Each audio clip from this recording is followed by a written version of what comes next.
저기요 사모님. 자꾸만 작은 사모님이 원장님 서재를 몰래 엿들어요. 문에 귀를 대고 있는 모습을 한두 번 본 게 아니에요. 근데 어제는 깜짝 놀라더니 2층 방으로 황급히 가던데요. 뭐라고요? 나영이가요?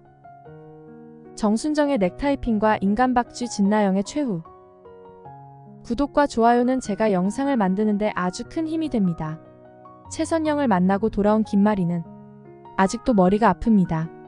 남편의 넥타이핀을 가지고 있던 정순정을 어떻게 이해해야 할지 도무지 모르겠어요. 죽는 순간까지 손에 쥐고 있던 유품이라니 더더욱 수상했죠. 채우리의 원래 엄마가 정순정이고 정순정이 남편의 넥타이핀을 가지고 있다는 건 두 사람은 이미 아는 사이라는 결론을 내려버리는 김마리인데요. 그래 분명 두 사람이 아는 사이야. 안 그러곤 남편 넥타이핀을, 그것도 내가 선물한 넥타이핀을 정순정 씨가 가지고 있을 수는 없어. 그렇다면 남편은 정순정 씨가 우리 현우를 키우고 있다는 걸 몰랐을 리 없어. 가만. 설마 현우를 정순정 씨한테 보낸 게 남편이야? 김마리의 의심은 살짝 헛다리를 짚었지만 완벽히 틀린 생각도 아니었죠. 누가 봐도 그 상황이면 무조건 남편을 의심할 수밖에 없죠. 심한 경우 정순정과 남편이 내연관계이지 않을까 하는 상상도 할 수 있지만 김마리는 그 정도까지 이성의 끈을 놓지는 않았죠. 별의별 생각을 하며 머리 아파하던 차에 누군가 방문을 두드립니다. 똑똑. 사모님 저예요. 김마리는 깜짝 놀랐죠. 지금까지 그 오랜 세월 동안 언제나 묻는 말에만 대답하고 시키는 일만 했던 아주머니가 이 집에 온 후 처음으로 김마리의 방문을 노크합니다. 네. 들어오세요. 아주머니 무슨 일이세요? 저기 사모님. 그게 말이죠. 뜸들이는 가정부는 김마리의 방임에도 불구하고 두리번거리고 있었는데요. 괜찮아요 아주머니. 여기 제 방이에요. 아무도 없어요. 편하게 말씀하세요. 그게 사모님. 얼마 전부터 작은 사모님이 원장님 서재방을 엿들어요. 제 눈으로 본 것만 해도 여러 번이에요.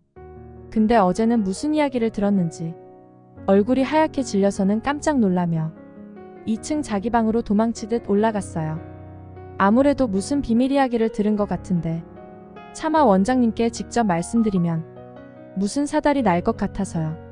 그렇다고 그냥 모른 척하기도 그래서요. 뒤끝을 흐렸지만 할 말은 모두 다 했죠. 가정부는 이제야 가슴이 뚫렸다는 듯 대나무 숲에서 임금님기는 당나귀기를 외친 사람 마냥 편안한 얼굴이었죠. 고마워요 아주머니. 앞으로도 이런 일 있으면 주저하지 마시고 꼭 이야기해주세요. 김마리는 순간 또 머리가 복잡해졌습니다. 남편과 같은 편인 줄 알았는데 이제 보니 박쥐였다니. 진나영이 엿들은 이야기를 나도 알아야겠어요. 나영이의 방문을 노크합니다. 똑똑. 며칠 전부터 몸이 안 좋은 진나영은 하루 종일 누워있기만 했죠. 아무래도 조만간 콩이에게 무슨 일이 일어날 것 같은데요. 아시다시피 요즘 들어 배를 부여잡고 고통을 호소하는 날이 많았잖아요. 진나영의 유산은 시기가 문제일 뿐 반드시 일어날 일이면 틀림없었죠. 김마리는 둘러대는 성격이 아닙니다. 그냥 단도직입적으로 말하는 성격이었죠. 누워있던 나영이 자리에서 일어나 앉자 거침없이 하고 싶은 말들을 내뱉습니다. 너 원장님 서재방 매일 훔쳐듣는 거 다 알아. 어제는 무슨 이야기를 들었길래 그렇게 당황한 거야? 깜짝 놀라는 진나영은 어머님이 어떻게 알지? 분명 외출하셨었는데 집에 몰카가 설치되어 있나? 설마 가정부 아주머니? 너 내가 말하는데 지금 딴 생각하는 거니? 아니면 둘러댈 말을 찾고 있는 거야? 원장님 방을 왜 엿들었어? 어제 무슨 이야기를 들었던 건데? 멍 때리는 진나영을 재촉하는 김마리입니다. 진나영 최대위기인데요. 이러지도 저러지도 못하고 괜히 둘러댔다가 역효과만 날 것 같고 결국 들은 대로 이야기하기로 하죠. 인간박쥐 진나영의 잔대가리는 빨리 돌아갔죠. 어차피 이 집의 실세는 아버님이 아니라 해들재단 이사장인 어머님이라는 사실을 진나영이 모를 리 없었죠. 아버님이야 이혼하면 그만이고 우리 콩이의 몫은 어차피 어머님이 주시는 거야. 그게 어머님. 아버님이 아무래도 현성씨 형을 찾고 계신 것 같아요. 어쩌면 찾았는지도 모르겠어요. 누군가 아이의 행방을 찾았다고 하는 것 같았어요. 다급한 목소리로 꼭 좀 부탁드린다고 하셨고 자기가 그곳으로 가겠다고 하셨는데 더는 못 들었어요. 그렇게 진나영의 이야기가 끝나자 김마리는 이해하기가 힘들었죠. 남편은 분명 현우를 찾는 걸 원치 않는 사람인데 왜 나 몰래 찾고 있던 거지? 앞뒤 행동이 전혀 다른 남편을 이해하기 힘들었죠. 이건 분명 뭔가 있다. 분명히 뭔가 있어. 진나영의 방을 나온 김마리는 한진태의 서재로 갑니다. 한 번도 그런 적 없었지만 한진태의 서재를 이곳저곳 뒤집니다. 그러다 한 장에 접혀있는 종이를 발견합니다. 그것은 정순정의 진료기록지였죠.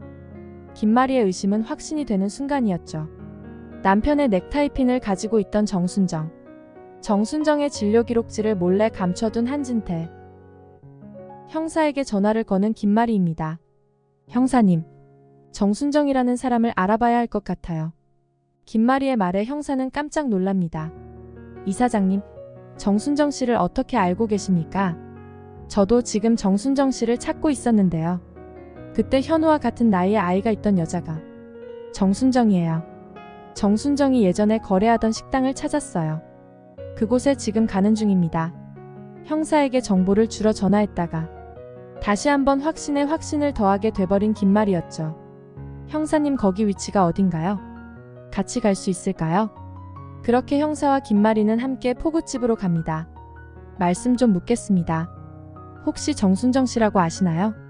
깜짝 놀라는 포구집 사장은 머뭇거리며 정순정이요? 글쎄요. 한진태에게 받아먹은 돈이 있었기에 갑자기 꿀먹은 벙어리가 되어버리죠.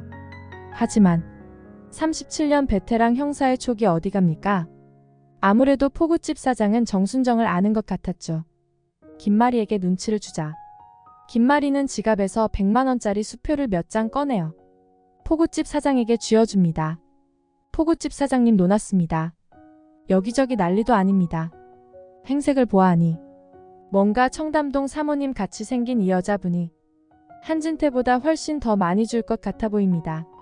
자기가 아는 것을 술술 붑니다. 묻지도 않은 것까지 다 불죠. 심지어는 한진태가 다녀간 것까지 알려주죠. 그분 연락처라며 전화번호를 보여주는 순간 김마리는 대번에 알죠. 자기 남편 핸드폰 번호인데 모를 리가요.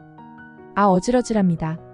한진태 이 남자 도대체 어디까지 뭘 숨기고 있는 건지. 김마리의 모습을 보니 형사도 단번에 알아차립니다. 저기 이사장님, 제가 생각하는 게 맞다면 현우 실종에 남편분이 연관되어 있는 것 같습니다. 형사님은 좀 더 조사해주세요. 포구집 사장에게 다시 한번 수표를 쥐어주며 자신이 찾아온 걸 비밀로 해달라고 하고 아이를 찾으면 더 큰 살해한다고 하자 포구집 사장은 입이 귀에 걸렸죠. 그렇게 집으로 돌아온 김마리는 한진태를 기다립니다. 한진태가 들어오자 김마리는 한진태에게 묻습니다. 여보, 정순정 씨 알아요? 놀란 한진태는 태연한 척 거짓말을 합니다. 그게 누군데요? 김마리의 분노는 극에 달합니다. 정순정의 기록지를 한진태의 얼굴에 던져버립니다. 이봐요. 김마리 씨, 이게 지금 뭐 하는 겁니까? 소리를 지르는 한진태는 김마리가 던진 게 뭔지는 확인해야 했죠. 헉, 이럴 수가. 정순정 씨 기록지? 먹긴 놈이 썩낸다고. 한진태는 오히려 더 화를 냅니다. 김마리 씨, 내 서재 뒤졌어요? 김마리가 소리칩니다. 우리 현우 어딨어요? 우리 현우 어떻게 했어요? 무슨 소리예요? 현우가 어딨는지 내가 어떻게 알아요? 잡아떼는 한진태에게 정순정의 넥타이핀을 보여줍니다. 정순정 씨가 죽을 때 쥐고 있던 거예요. 이 넥타이핀, 이거 내가 선물한 당신 넥타이핀이잖아요. 한진태는 더 이상 변명이 필요 없다는 걸 직감적으로 알았지만 그래도 변명을 했어야 했는데 그만 실언을 하고 맙니다. 나는 현우를 버리지 않았어요. 나도 정순정 씨를 본 그날 현우가 정말 정순정 아들인지 물으려 했던 거예요. 근데 정순정 씨가 그날 죽었어요. 아차, 실수였죠. 자기가 그날 현우를 봤다고 실토한 셈이나 다름이 없었는데요. 김마리의 눈은 어느새 한진태를 잡아먹을 듯 노려보고 있었죠. 나가, 이 악마 같은 인간아. 당신이 그러고도 아빠야? 당신이 그러고도 사람이야? 한진태는 더 이상 변명하지 못하고 집을 나가야만 했죠. 김마리와 한진태의 모습을 본 그 집 사람들 모두가 충격이었죠. 현성이도 진나영도 그리고 가정부 아주머니까지도 심장이 쿵쾅거릴 정도로 충격이었죠. 아! 순간 누군가 소리를 지릅니다. 진나영이었는데요. 진나영은 자기 일이 아님에도 충격을 먹었죠. 현성씨, 나 배가 너무 아파요. 갑자기 하혈을 하기 시작하는 진나영인데요. 응급실로 실려가는 진나영입니다. 집안이 한순간에 풍비박산이 나버렸습니다. 한진태는 쫓겨났고 진나영은 결국 유산을 해버렸죠. 김마리는 충격을 받았지만 한 가지는 확실해졌죠. 정순정의 아들 채우리가 현우라는 사실 말이죠.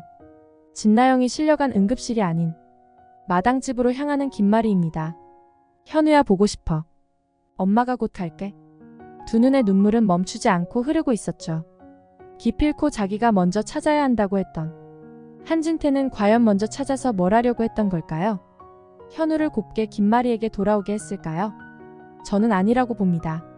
어떻게든 막으려고 길을 쓰려 했을 거라 보이죠. 거짓이 아무리 진실을 가리고 막으려 해도 진실을 이길 수 있는 거짓은 없죠. 한진태는 김마리와 이혼할 테고 아이를 잃은 진나영은 한현성과 잠깐 동안의 결혼 생활은 유지하겠지만 과연 김마리의 아들이 된 채우리가 그동안의 진나영의 악행들을 모른 척 해줄 리가 있을까요? 자기 동생 현성이의 부인이 세상 악녀라는 사실을 알고도 숨길 이유가 있을까요? 하루하루 불행의 연속일 진나영의 모습을 그려봅니다. 나영아, 너도 곧 한진태처럼 이 집에서 쫓겨나게 될 거야. 진심으로 축하해. 끝까지 시청해주셔서 감사합니다. 재미를 위해 각색한 뇌피셜이므로 본방송과는 차이가 있을 수 있습니다. 구독과 좋아요는 제가 영상을 만드는데 아주 큰 힘이 됩니다. 오늘도 행복하세요.